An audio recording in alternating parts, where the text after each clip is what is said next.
Jadi alhamdulillah sudah pun berada bersama kita sebenarnya pagi ini di konti siaran. Di sebelah kiri saya perkenalkan kepada audio penonton yang mulia Tuan Pangeran Muhammad Aqil bin Pangeran Jaya yang mana merupakan pengurus projek. Assalamualaikum Pangeran.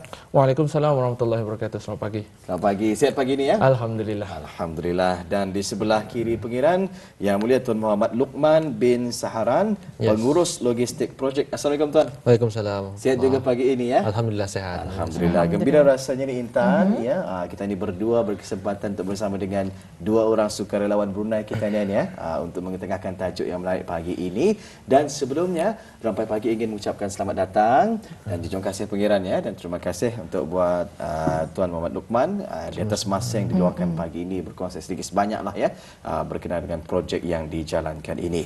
Jadi untuk itu kita ni akan mulakan ruangan wawancara ini insya-Allah. Saya rasakan Intan ya akan memulakan ruangan wawancara ini. Kita persilakan Intan, silakan. Ya, terima kasih Wali. Jadi ya, Audi ya, kita hari ini berkenaan mengenai dengan sukarelawan Brunei for Turkiye dan juga Syria. Dan juga difahamkan yang di mana baru-baru ini sahaja ni ya Tuan sendiri ya telah pun ada inisiatif sendiri ya di mana difahamkan projek ini adalah inisiatif persendirian ya antara projek Afid dan juga Lili Imani. Mungkin boleh dikongsikan kepada penonton kita sedikit mengenai dengan projek ini. Okey, baiklah. Terima kasih lagi sekali diucapkan di atas jemputan kerana memberikan kami peluang di sini untuk memberikan sedikit sebanyak cerita pengalaman kami, keberadaan kami di Turki dan Syria pada minggu lalu. Jadi untuk menceritakan sedikit background story ataupun latar belakang cerita, gabungan Lili Imani dan juga Projek Fit ini telah pun aktif bermula pada tahun 2018 yang lalu dalam bidang kemasyarakatan dan juga kesukarelawan. Yeah. Jadi pada bulan Februari yang lalu, pada awal bulan Februari sebelum dana kemanusiaan kebangsaan negara Brunei Darussalam bagi gempa bumi di Turki dan Syria telah dimulakan, pihak daripada gabungan projek ini telah menerima, telah membukakan dan juga menerima sumbangan dana daripada pihak-pihak persendirian yang mana pada 23 Februari yang lalu kami berdua telah pun dipilih untuk diberikan amanah dan juga membawa dana tersebut untuk dihantar sendiri ke Turki untuk mengagihkan bantuan kepada kepada mangsa-mangsa yang terjejas daripada gempa bumi tersebut. Yes. Kami berada di sana selama 10 hari. Alhamdulillah. Dan sepanjang keberadaan kami di sana, alhamdulillah kami dibantu oleh NGO-NGO antarabangsa di sana. Salah satunya seperti NGO dari Malaysia, iaitu Tumbuh, dan kami juga dibantu oleh local NGO di sana, iaitu IHH, Humanitarian Relief Foundation, iaitu salah satu top 5 NGO di Turki. Baik, alhamdulillah ya. Menarik sebenarnya sekitar projek yang dijalankan ini. Kalau boleh tahu sekali lagi berapa hari bulan setelah itu diterbangkan ke Turki ini? Kami diterbangkan pada waktu malam pada 23 Februari sewaktu National Day di Brunei sini, dan juga kami sampai di sana yang mengambil masa dalam sehari setengah. Jadi sampai di sana malam juga pada hari Jumaat 24 hari bulan. Jadi sewaktu keberadaan kami di sana kami dijemput oleh rakan NGO kami yang disebut daripada Luqman tadi, iaitu pertumbuhan Tumbuh Insan yang diwakili oleh pelajar-pelajar Malaysia di Turki sana. Wow, menarik sekali ya. Jadi sebelum diterbangkan ya ke Turki ini tadi, presiden-presiden yang dilakukan ataupun yang dibuat apa sahaja tu? Selain daripada dana yang dikumpulkan, yang mana dana itu dikumpulkan sepanjang 11 hari saja, alhamdulillah dana tersebut telah pun disampaikan kepada pihak NGO, dan juga kami berdua pun ikut sendiri mengagih-agihkan barang di sana. Di Brunei persiapan kami tidak banyak. Memang kami menyediakan barang-barang keperluan saja untuk dibawa ke sana, menyiapkan persendirian saja. Persiapan dari segi fizikal, mental memang sudah sedia ada lah, saya percaya. Dan dipaparkan pada ketika ini adalah beberapa foto-foto yang turut dikongsi sama ni sekitar projek yang dijalankan di sana. Jadi berkongsi sedikit mengenai dengan foto-foto ataupun gambar ini.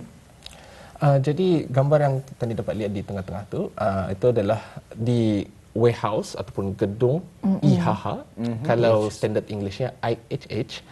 Jadi mereka ni adalah top 5 local NGO di Turki. Jadi gedung tersebut ni mempunyai segala barang-barang keperluan yang untuk dihantar kepada bangsa-bangsa yang terjejas.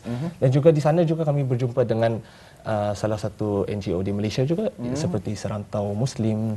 Dan juga memang kami bekerjasama dengan Tumbuh Insan. Mereka adalah salah satu NGO yang closely working dengan IHH.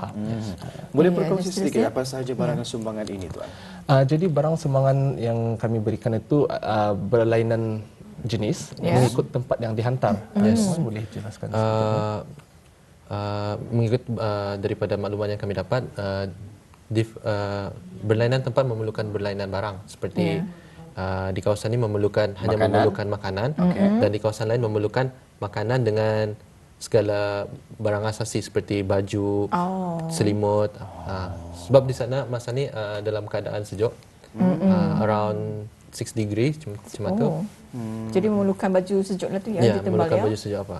Memang. Jadi kami bekerja dengan IHH tu, mereka mempunyai database mereka tersendiri yang mana setiap keluarga ada menghantar keperluan mereka dari jenis apa yang mereka perlukan. Anang ada senarainya. Anang tersenarai Diorang sudah buat awal Jadi berlainan tepat ada memerlukan selimut, berlainan tepat ada memerlukan segala makanan dan Inilah selimut yang dimaksudkan tadi ya. selimut dan juga tilam. Tilam juga. Oh, baik, alhamdulillah ya. Jadi mungkin boleh berkongsi sedikit pengalaman ni Tuan ya. Sebaik sahaja tiba di Turki ini tadi, bagaimana suasananya di sana? Kerana kita mengetahui ia baru sahaja mengalami gempa bumi pada ketika itu ni. Sewaktu kami sampai di Turki itu, pada permulaan kami sampai di Istanbul, kemudian kami mengambil domestic flight pergi ke Adana. Di Adana ni adalah salah satu tempat kurang lebih 1 jam setengah daripada Istanbul menggunakan flight. Kemudian di Adana ni negerinya masih alhamdulillah terselamat daripada gempa. Kami mengambil kereta, mengambil masa kurang lebih 3 jam untuk pergi ke negeri-negeri yang terjejas. Di mana di sana tu seperti dinyatakan lebih 90% daripada bangunan-bangunan rumah-rumah telah hancur, roboh. Dan juga di kawasan perumahan tu banyak askar-askar yang menjaga untuk melarang orang-orang awam untuk pergi mendekati bangunan-bangunan kerana dinyatakan bahawa ada aftershocks ataupun tremor yang akan mungkin datang lagi dalam minggu-minggu yang akan datang. Ya. Tapi ketika keberadaan Tuan sendiri di sana, adakah tidak yang aftershock tersebut? Tidak ada. Alhamdulillah tidak ada ya. Ada, tetapi bukan di tempat di mana keberadaan kami. Jadi maksudnya alhamdulillah memang kami itu ada berniat untuk pergi ke satu tempat, tapi di tempat tu ada mendengar news bahawa gempa ataupun tremor tu datang 6 jam sebelum kami tiba. Jadi setelah kami tiba tu memang tidak ada. Sudah berlalu ya. Iya. Jadi dalam berapa lama Tuan di sana masa tu? 10 hari. Selama 10 hari. 10 hari. Jadi dalam semasa 10 hari tersebut, apakah antara perkara yang rasa-rasanya paling menyentuh hati ya semasa terlibat dalam kerja kesukarelawan di sana? Mungkin boleh berkongsi dari sudut Tuan sendiri mungkin? Dari pendapat saya, perkara yang paling menyentuh hati adalah ketika saya sendiri melihat keadaan kanak-kanak di sana lah. Mereka sangat gembira ketika melihat kami sendiri untuk memberi kepada kanak-kanak, kami menyediakan bola yang kami pump sendiri dan segala buku-buku mewarna, dan kami sendiri juga memberi kepada mereka, dan nampaklah perubahan riak wajah kanak-kanak tu. Kalau like before orang menerima dan selepas orang menerima, orang memang happy berhabis lah. Walaupun benda yang kecil bagi kita ni, tapi bagi orang benda tu like memang berharga berhabis. Ya, di dalam mereka bersedih ya, sedikit kegembiraan boleh membantu dari sudut moral sebenarnya ya, untuk mereka tetap terus tabah di dalam bencana yang mereka hadapi ini tadi ya. Baik, Pangeran sendiri kalau boleh berkongsi pengalaman yang menyentuh hati ketika berada di sana.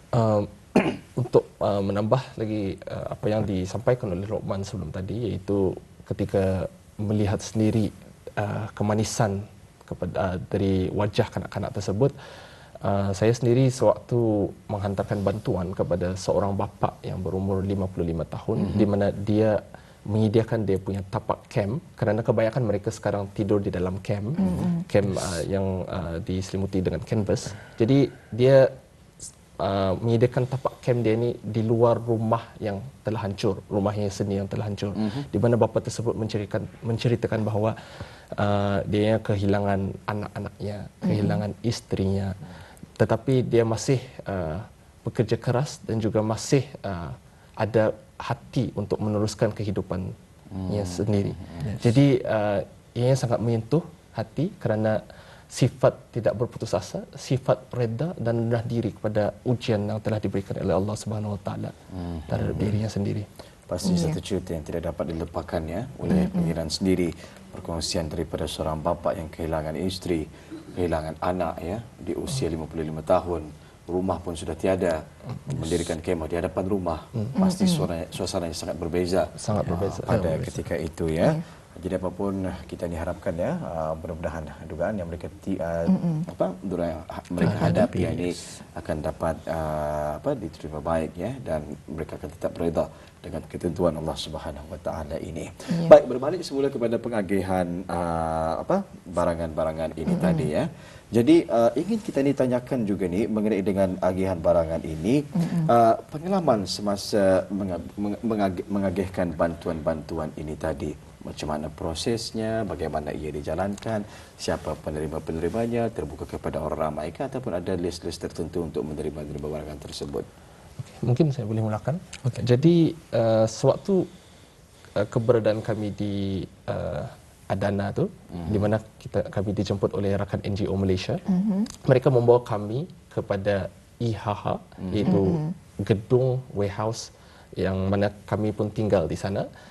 Di sana kami mengikut database yang telah diberikan daripada IHH, di mana dalam satu hari kami cuba ingin menghantar bantuan ni kepada 10 keluarga. Kerana banyak tim, bukan saja daripada Brunei, memang NGO yang lain pun ada datang ke sana, diberikan list untuk dihantar ke keluarga-keluarga. Namun setiap kali kami menghantar ke sebuah keluarga, memang di mana tempat mereka tinggal tu berdekatan dengan keluarga-keluarga yang lain. Jadi setiap kali van kami datang ke sana tu memang sedih sikit melihat di mana van tu diurungi oleh ramai orang. Kerana memang dipahami kerana ramai orang yang belum menerima bantuan, memerlukan makanan, memerlukan minuman. Kerana setiap keluarga tu, setiap individu memang tidak ada apa-apa. Tidak ada apa-apa, tidak ada duit, makanan, baju, pakaian, segala yang tidak ada. Jadi memang kami tu berusaha untuk memberikan apa yang ada lebih di dalam kereta tu, namun tidak dapat diberikan semua kerana barang-barang yang disediakan itu adalah mengikut list sudah. Jadi kami ada bertindak sendiri, kami singgah ke kedai, menambah top up barang-barang yang dapat kami sampaikan kepada siapa-siapa saja. Betul tu. Kalau dari Tuan Lokman sendiri? Seperti yang dicakapkan oleh Akil, macam mana menangani permasalahan sebagai contoh mereka mengurungi itu yang memerlukan bantuan tersebut walhal bantuan tersebut memang dikhususkan untuk mereka yang sudah dalam list ya, dan mungkin lebih memerlukan daripada mereka. Macam mana menangani permasalahan tersebut? Untuk menangani masalah tersebut, kami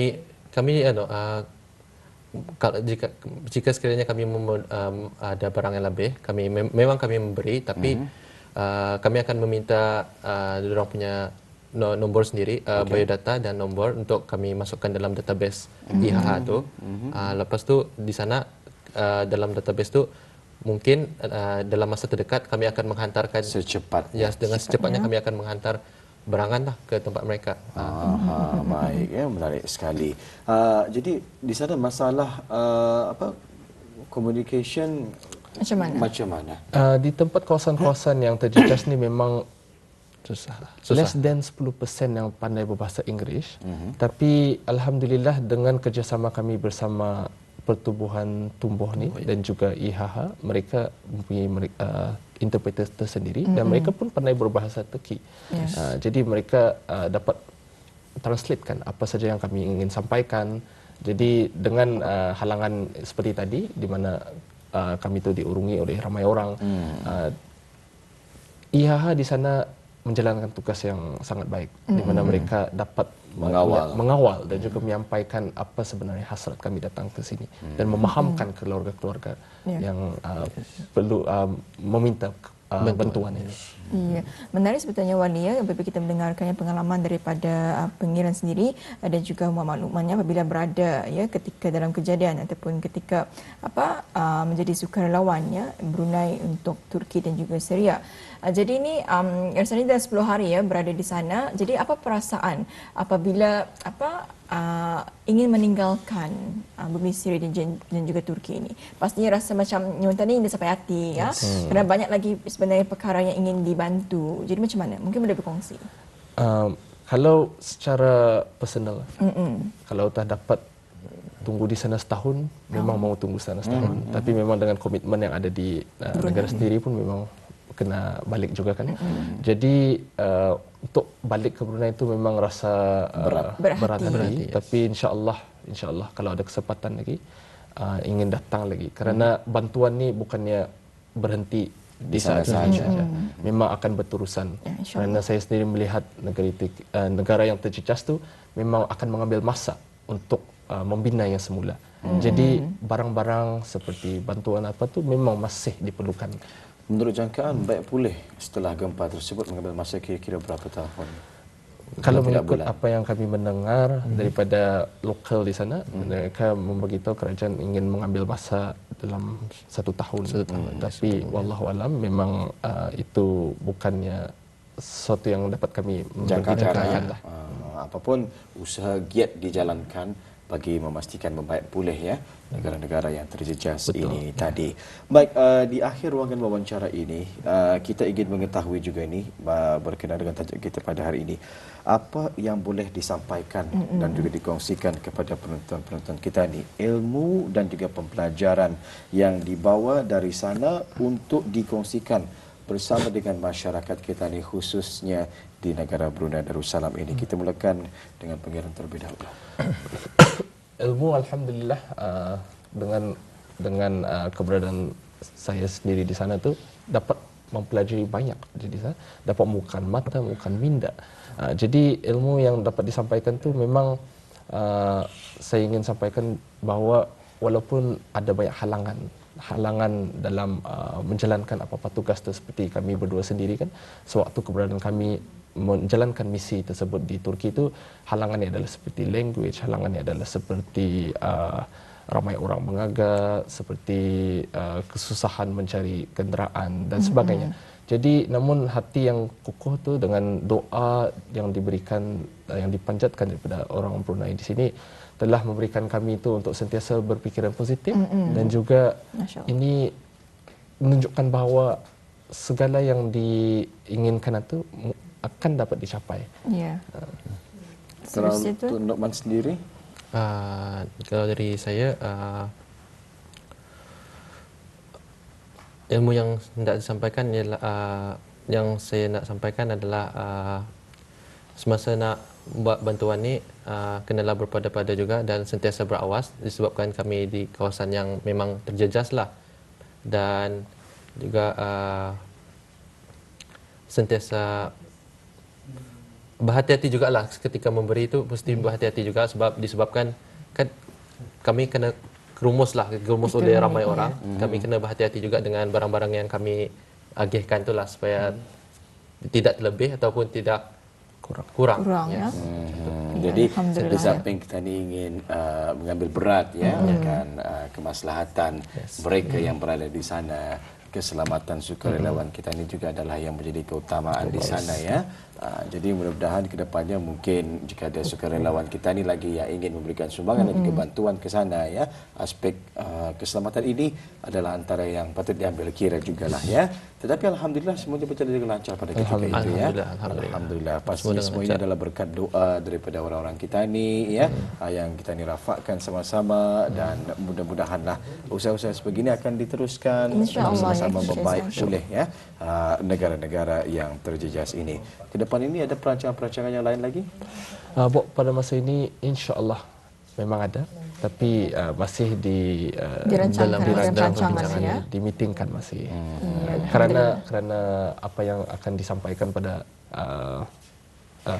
satu hari nanti itu tidak akan menjadi satu barang yang dibuat dengan remeh. Jadi memang ingin diimprovekan kan, diperbaiki dari masa ke semasa. InsyaAllah perkembangan mengenainya nanti mungkin boleh berkongsi bersama dengan kami berdua lagi ya. InsyaAllah. Baik, terima kasih Pengiran dan juga terima kasih ya Tuan Muhammad Luqman kerana bersama kita pada pagi ini di atas perkongsian sukarelawan Brunei for Turki Syria, dan mudah-mudahan ya perkongsian yang sedikit ini sedikit sebanyak akan dapat membuka mata dan juga minda, memberikan inspirasi lebih ramai lagi sukarelawan kita ni di negara Brunei Darussalam. Sehingga kita jumpa lagi di lain kesempatan, dan sehingga waktu itu tiba. Assalamualaikum. Waalaikumsalam warahmatullahi wabarakatuh.